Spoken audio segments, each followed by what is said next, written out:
On today's episode of the show, we discuss finally the new EA Sports College Football 25 game set to release in just under a month. We dive into the full Louisville football preview. Who will be the highest ranked players? Who will be the players ultimately underrated at the beginning? All that and more coming up on today's episode of Locked On Louisville.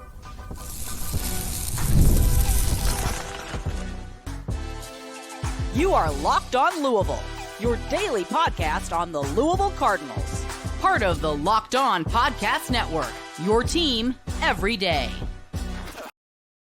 What is going on, everyone? Welcome into another episode of the Locked On Louisville podcast. As always, I'm your host, Dalton Pence. Today's episode brought to you by FanDuel. Make every moment more as playoffs wind down. The sports stop sporting like we want them to, but this summer, FanDuel is hooking us all up with a boost or bonus daily. That's right. There's something for everyone every day, all summer long. Visit FanDuel.com/lockedon to get started. It's the last episode of the month. What better way to talk some football than with my guy, Jacob Lane, co-founder of the State of Louisville.com, also co-host from the Pink Seats podcast. Jacob, what's up, man? Welcome back. Hey man, I'm doing good. Thanks for having me on. Little sunburnt, got some sun kissed today, spending some time by the pool. Because if you're not by water right now, what are you doing? Until July 19th, of course.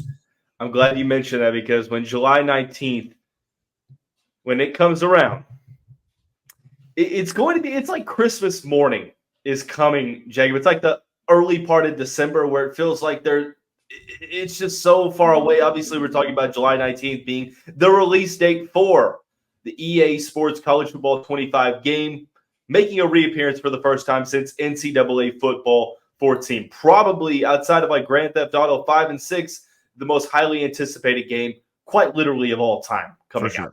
So we'll break down Louisville's preview, starting out with we've got the top 25 rankings. We'll discuss those. Louisville landed at one, but not the others.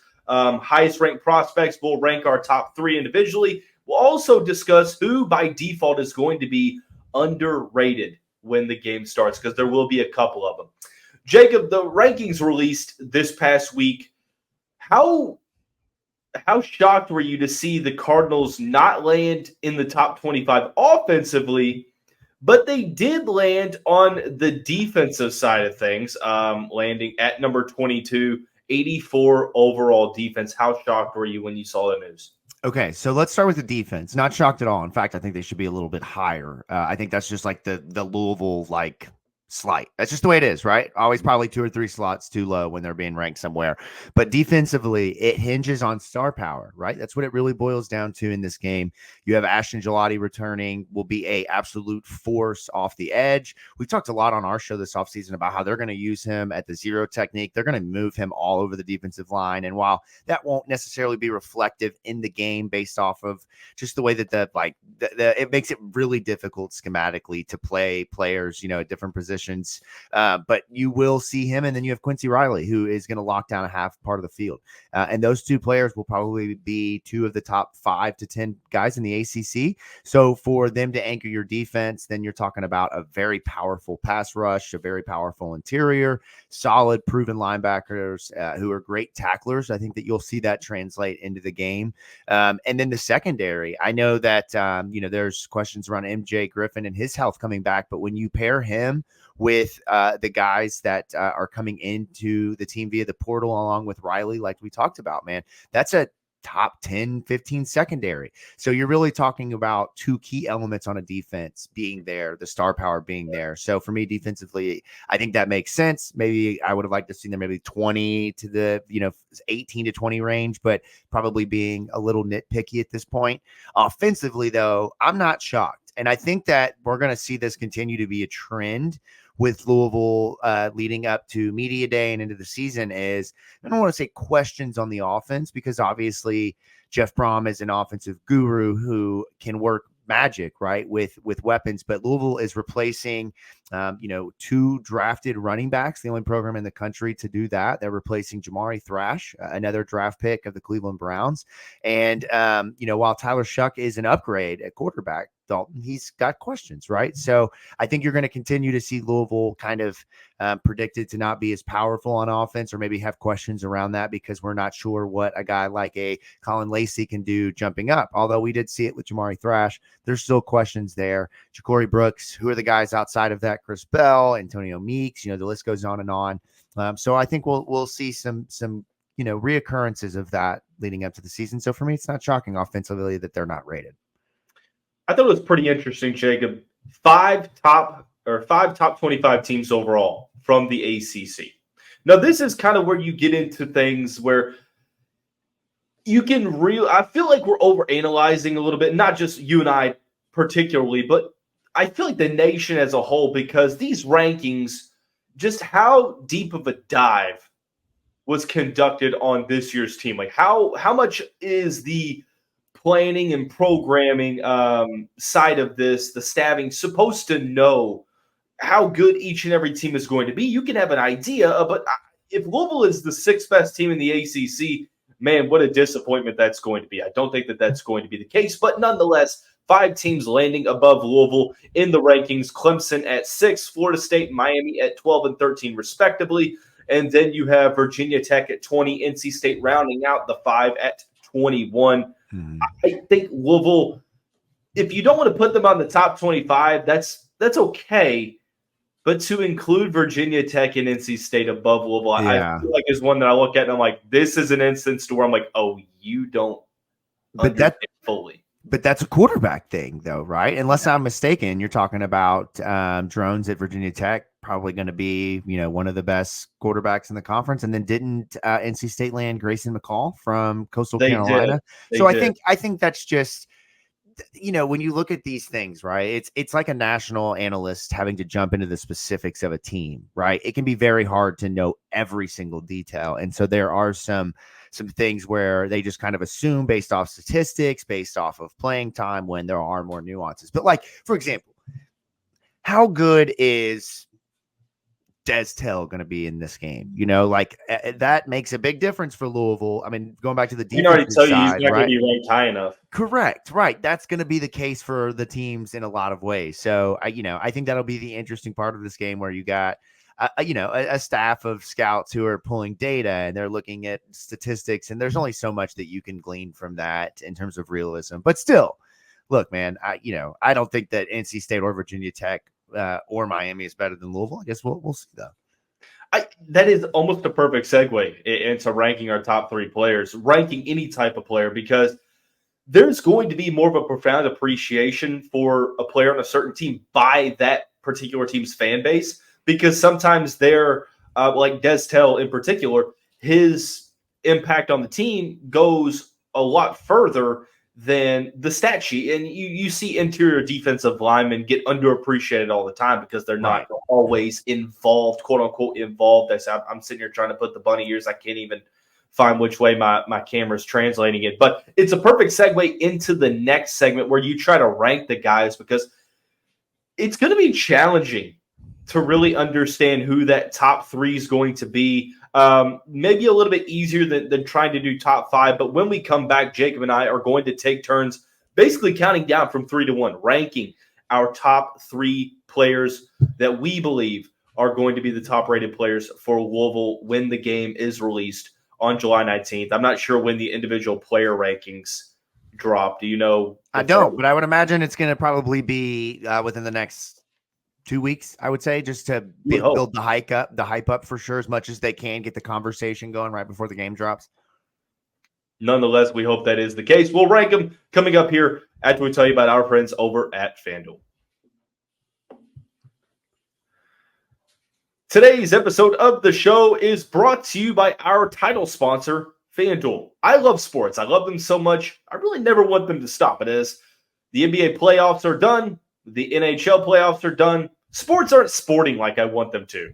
FanDuel lets me keep the sports going, however, whenever I want. All I have to do is open the app and dream up any bets anytime I'm in the mood. When you go to FanDuel.com, you can look at the bets for MLB baseball that has multiple games a day, soccer competitions like Copa America, 2024 Euros, you name it. This summer, FanDuel is hooking up all customers with a boost or a bonus daily. That's right. There's something for everyone every day, all summer long. Head over to FanDuel.com/lockedon and start making the most out of your summer. FanDuel is the official sports betting partner of the MLB. Into the second segment of this final episode of the June month with my good friend Jacob Lane, co-founder of the State of Louisville, co-host from the Pink Seats podcast, which fantastic football podcast. Not only do they break things down from an X's and O's perspective, it just feels like a podcast where it's just guys being dudes. That's right, man. Football, and they bring some big time guests on. You got the vibe. You got the vibe so right, man. Just dudes being dudes. Just guys being dudes, man. Yeah, man. This team Louisville has, there's a bunch of dudes. Finally. There's some dogs on this team. And when you rank the top 3, top 5, like there's going to be a segment coming up or a segment series coming up here closer to the season where I'm going to rank the top 15 players, buddy. That's going to be challenging. Yeah. It's a testament to how well Louisville has done. Jacob, without further ado, let's start at number 3. Go ahead and give me who your number 3 on this list is. Number 3 is a newcomer, Colin Lacey. I think he will be the guy who is looked at as the quote unquote star of this skill group, pass catching group. I think that he will bring in, a ton of different skill sets in terms of being a really strong wide receiver to get the ball to. For me, like thinking about kind of how I play the game, I'm really expecting to use him really more as like a possession receiver. I could see him being a guy who in a game might have 11 catches, something like that, insane, and might only average 8-9 catches a yard a catch, but that's moving the chains, man. So I'm really excited for Colin Lacey. He brings in a ton of big play potentially, 91 catches last year, a little over 1,300 yards, 7 touchdowns, and was a star at South Alabama, one of the best players in the portal altogether. So he's number 3 for me. Number 2, Quincy Riley. I went back and forth on this, really thinking through who would be the higher ranked player between him and number 1, which I'll give it here in a second, but it's very clear. And when I started to think about it, I think that Quincy just doesn't, because of the fact that quarterbacks don't throw at him as much, didn't have as big of a year last year from an interception standpoint, had some of the best games of the season by a cornerback, ACC or in the full college football regardless. But I think that with a few more interceptions, some more big plays, maybe a touchdown here or there, that his rating would be higher. But I think that he sits right there at number 2. And then number 1 is Ashton Gelati. I think he is the star and the face of this Louisville football team. He brings an insane amount of production, 11.5 sacks last season, I believe 10.5 sacks, something like that. He, should have had closer to 15, 16. And this year he will be an unstoppable force on the edge, man. You'll see not only in the game, but also in real life, a lot of chipping, a lot of double teams. And still, I expect him to be able to take that with, I don't want to say with ease, but be able to put up statistics and have a fantastic season and likely be a 1st or 2nd round draft pick. I was really hoping that we didn't have the same top 3 for the sake of conversation. But I think that the top 2 almost feel like they're a given. And you go to number 3, and I thought that was a great point that you made is I'm thinking to myself, okay, Colin Lacey is going to be up there. I think Thor Griffith could be highly rated. Monroe Mills from Texas Tech being a solid left tackle. I think maybe a Tyler Barron on this team, you have maybe a different ranking here, but he is no longer with the team. So right. Same with Penny Boone. I think that's who would have been number 3 for sure if he had been on the roster. I would agree. I would agree there. So it kind of opened things up a little bit in our favor. I think Lacey's number 3 because he is bringing a huge statistical, level of production to the program. He's going to be arguably one of the top receivers in the ACC, and he's got a lot of national hype. So I think that definitely matters when you talk about ratings because national hype is a thing. Quincy Riley coming back, one of the more decorated cornerbacks, not only in the conference, but the country as a whole. He'll be number 2. Number 1, Ashton Gelati. Gelati is going to start this game out. Under his player icon on the field, there's going to be a very bright star. Mm-hmm. When, if you've played the game before, you know what I'm talking about. If you're listening to this, when you play with a star level player, they obviously have a star underneath their player, showing that is the guy that you need to be, user control, if you will. So with us having the top three, let's say you went elsewhere.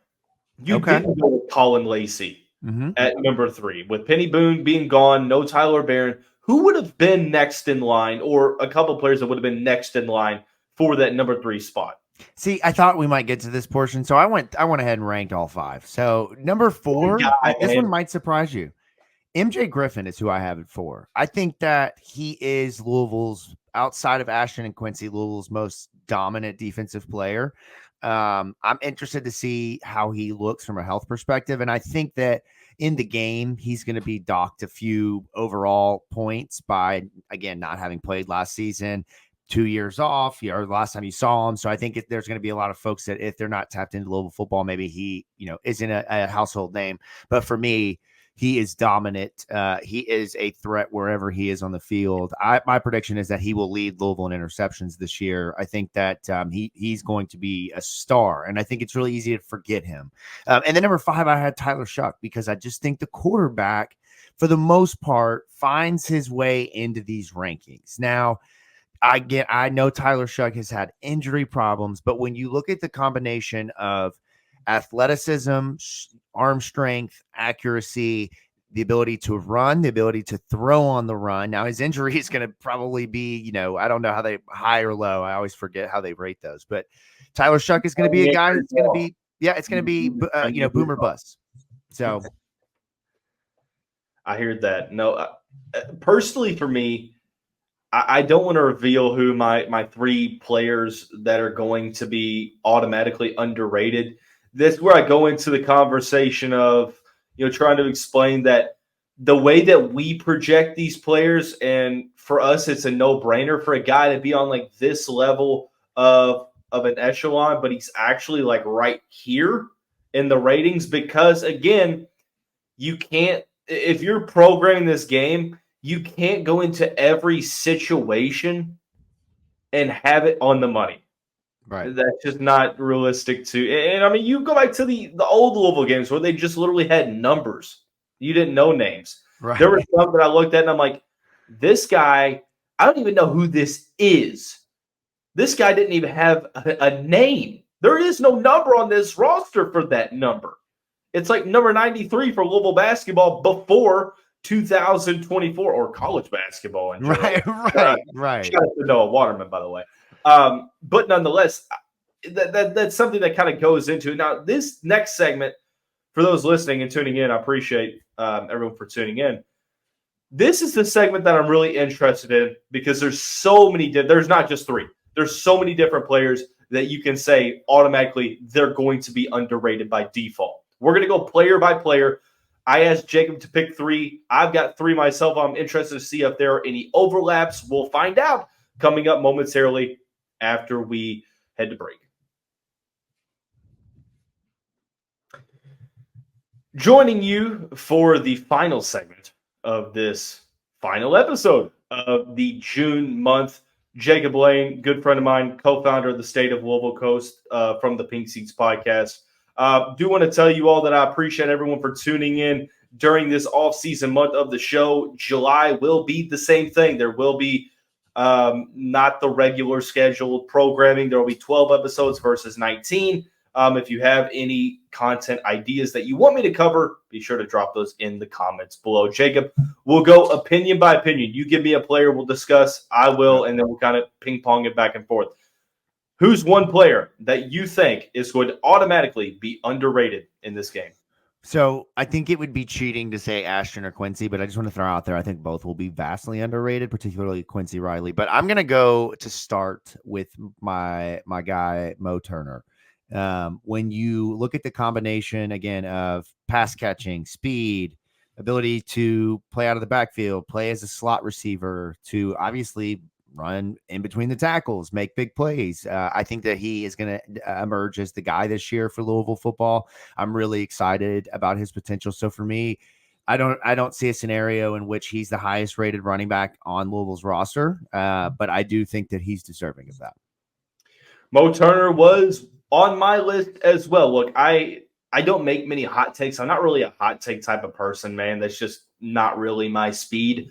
Before last season, I said it all the time and twice on Sundays that Jawar Jordan was going to be a 1,000-yard rusher. Like, it was clear to me. And he got there while being hurt for a good amount of that second part of the season.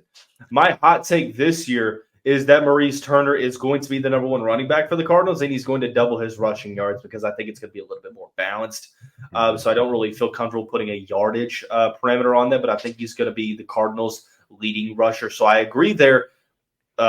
Just another example of a guy that is very much valued by this fan base, but yet probably is not going to get the national love. So Mo Turner was definitely on the list for me. The second player I went with MJ Griffin. I don't think he's going to be nearly close enough to where he should be. And I think that it's sort of a victim of situation, missed the whole year last year. I know the statistics might back, him being higher rated, but still, case in point, I think he's going to be one of the best safeties in the ACC this season. I think that this is a money year for MJ, and I just don't see any situation where I'm going to look at his ranking and be like, oh, yeah, that's what he should be. I feel like I'm going to look at it and be like, come on, man. Right. So that's kind of who I went with at my second player, because ultimately I agree with what you say. He's going to be very, very pivotal for this team. I just don't think there's going to be that national love for him like there is the appreciation here. Of course. The fan base appreciation will never match what the ratings show. And that's the fun part about all of this. And also the head scratching thing, unless you're Alabama or Georgia or Penn State or Ohio State. Then your freshmen come in already at 86 and right. Exactly. Right. All right. So my next one, I'm going to go to the defensive side of the ball. And this is a guy who I really was excited about heading into last season. He had only played just a little bit defensively because of guys like Momo Sanogo and Monty Montgomery and some of the other linebackers on the roster. But for me, I think the heartbeat of this defense outside of Ashton and Quincy is TJ Quinn.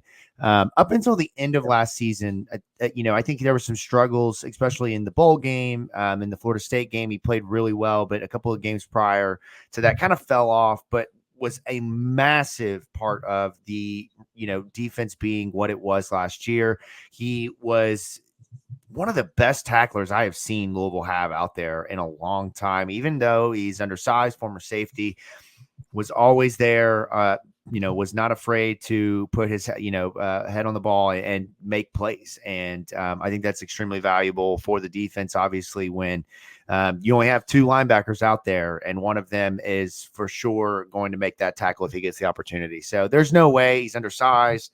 He's not a household name. While he was, I think, Louisville's leading tackler last year, or right up there at the, at the top, still only was a, 1 year thing. I think TJ Quinn will be extremely underrated in this game. I think he'll be like a 75, 76, when in reality, he probably should be closer to like an 83, 84 in terms of like a quality starting ACC linebacker. TJ Quinn isn't just going to be underrated in this game. He's going to be underrated nationally in real life. I think that, again, it goes back to Ashton Gelati. It took a long time for him to start getting national love. And even then, he still doesn't get it the way that he should, outside of a couple posts on like Pro Football Focus or something like that. Like, he still doesn't get the national love that he definitely deserves. So I think that that's going to trickle down to talking about a guy like TJ Quinn too. My third guy, Jacob, Corey Thornton from Central Florida. I think some transfers could be victims in this situation because some transfer in from lower level spots. Corey Thornton comes from, a pretty decent conference in the Big 12, but ultimately, I just feel like there's going to be guys that get overlooked, and he's been fairly solid in Orlando, when he's played. But I think what he's going to be able to do this season, another year in college football, versus what his ranking is going to be, probably in that mid-70 ranking, but probably should be closer to low 80s. I think Corey Thornton is going to be my third on the list. Yeah, I have a couple. I'm just going to throw out here rapid fire, but these are just for the sake of content. I hope that's okay because these are guys that Hey would man, not likely. we're just some guys being dudes. That's man. right, man. One of our favorite things, a pastime of ours, is to just name names, right? So here's just a couple, and then I'll get to my final one. Ramon Purier, Pete Nigra, Michael Gonzalez, and Mark Redmond. I think that those guys will all be massively underrated. But my final choice is Ja'Cory Brooks. When you look at the wide receiver position, it is what Jeff Brom has kind of become known for from with Rondell Moore and with Greg Bell and some of the other weapons that they had up at Purdue, and then as well at WKU. Right. So I think that Ja'Cory Brooks coming over from Alabama, despite only playing in 3 games and having 30 yards last season, I anticipate that will be an anomaly. You're right. You get him healthy and out on the field, he's likely going to be one of Louisville's top receivers. So I think he'll be massively underrated, despite the fact that he'll probably get the Alabama love. Like I'm curious to see the guys who leave Bama, kind of how the ratings treat them, because they're probably rated way too high at Bama to begin with. But then, we'll see though, because Ja'Cory Brooks has, a couple of years of production outside of last season. So it's not as if he was unproven by any means, but just didn't get the full season like you would have hoped. But I think that he'll be probably one of Louisville's faster players on the team as well. And a guy that you're just saying, hey, run that go. Let's get you downfield, man. And we'll hit you down there, 30, 40 yards down the field. It just goes to that whole point of like, it's the same. It's all about projection. And it's sort of the same thing. You mentioned guys being rated too high. It's like those players that were really highly rated in high school, but haven't done a damn thing in college. Right. And they're like one of the top 10 transfers. And you're like, who's that guy that you just put in the top 10 that who's got like 50 snaps to his name in 2 seasons? I'm not throwing any names out there, but they aren't putting your stats. That's a problem. Let's exactly. Just say that. If they're putting your high school ranking as a means of justification, buddy, you must not have done much at your previous stop. But that's neither here nor there. It's more so I'm using that to highlight different situations can matter, and they can make or break a college career. And I think that Jaleel Skinner is also a player that is just uber talented. That interesting because he's sort of been now Mario Cristobal's offenses, man. I'm a huge Chargers fan, and how he handled Justin Herbert just kind of sours the way that Mario Cristobal coaches offense. But it just makes you wonder, how do you gauge what the ranking should be for players that's where I go back into saying it's impossible for like the planning team and programming to get everything right, impossible. Man. There should be a thing. Now, this probably won't happen, but there should be a thing that after like the first 5 weeks of the season, you should be able to download the newest roster like you do on like Madden or 2K, and it's got like the updated rankings. That should be what happens. That would be dope. I don't know if that's happening, but we should petition for that to happen. I want to say one thing on Jaleel Skinner. I like that selection because for me, with Madden as the example here, I love finding a good tight end mismatch. Like if you can go in and you could put a speedy tight end on the field when you are running, no backs in the backfield, and it's just spread offense, and you're just having everyone run a route. Give me a Jaleel Skinner either coming out of the tight end spot, or throw him in the backfield on a play. You know what I mean? Put him back there in some of those pistol sets, man. That'll be really entertaining. And there will be, whether you're playing against some of your buddies or you're playing against just the opponents online or in a dynasty, Jaleel Skinner is going to make a big play for you because if you use him correctly, like you're talking about and like we're talking about now, he's going to be a problem.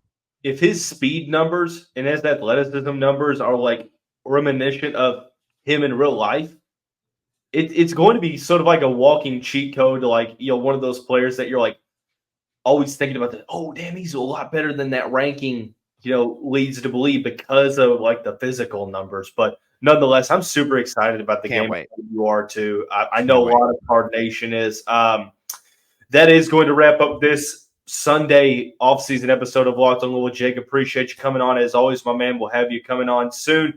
As football gets closer, we are just 2 months away.